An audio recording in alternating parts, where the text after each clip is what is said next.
Hi guys. As the former head of state, Yakubu Gowon keep on, confessing about this Biafra war, that Igbo women feel that he have not actually revealed the truth about Aburi Accord, what happened. So they have urged Gowon to reveal the truth so that he could get peace. If he buy tomorrow, he go know say he don't free himself, just like waiting Babangida don't do. Welcome back to Prospect Channels TV. This one another Ogbonge update. Wetin dey happen for this country today, my people, you don't too much. So Igbo women under the aegis of Igbo Women Assembly, IWA, have urged the former head of state, General Yakubu Gowon, retired, to break his silence and say the truth about the Aburi Accord. The group insisted that there was nothing wrong in honoring victims of the Nigerian Civil War, contrary to misconceptions about Biafra Day anniversary. The Igbo women who spoke on the heels of the recent sit-at-home declared by Biafra agitators on May 30 in honor of those who lost their lives while defending the defunct republic said, "Remembering fallen heroes and heroines is a global practice that should not be criminalized." National President of IWA, Lolo Nneka Chimezie, said that Biafra Remembrance Day has got to be part of our history that cannot be suppressed. While appealing to the former head of state to come out clean on the Aburi Accord, Chimezie urged Gowon not to die with the truth about Aburi Accord and the real cause of the Biafra War. She commended all those who, despite all odds, observed the sit-at-home in honor of all those, both soldiers and civilians, who died in the course of the avoidable war. Igbo women want to put it on record that those who died while defending us during the Civil War were not goats, but our beloved husbands and youth. We don't believe that setting aside a day to remember them is a crime. She advised the federal government to find a way to recognize the Biafra Day as a noble part of Nigerians' history, instead of futile attempts to suppress the day or calm down on those observing it. The women group president said, contrary to misconceptions and propaganda by the federal government, members of the indigenous people of Biafra, IPOB, are not the architects of insecurity in the southeast, but criminal elements sponsored by enemies of Igbo. The women group disagreed with the National Security Advisor, Ribado, that IPOB is behind the insecurity in the southeast, arguing that criminal elements sponsored by Igbo enemies are masterminds of the unrest in the zone. She demanded an apology from Nigeria for the Igbo who she said were unjustly treated.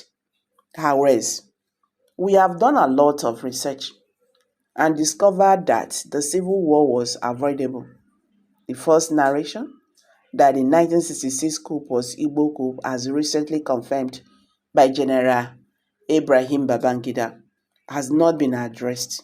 Why can't Nigeria apologize to Igbo for the false accusation which led to the avoidable civil war? The women told Gowon that no amount of prayers can bring true healing and reconciliation without genuine apologies to pacify the spirit of the war casualties. Why is it that 56 years after Civil War, the shadow of the war and the blood of innocent Igbo shed during the pogrom are still haunting Nigeria? Instead of learning their lessons and apologizing, Nigeria is still harassing those remembering their loved ones who died in the war. We cannot stop talking of the war. Even the unborn generation will hear of it.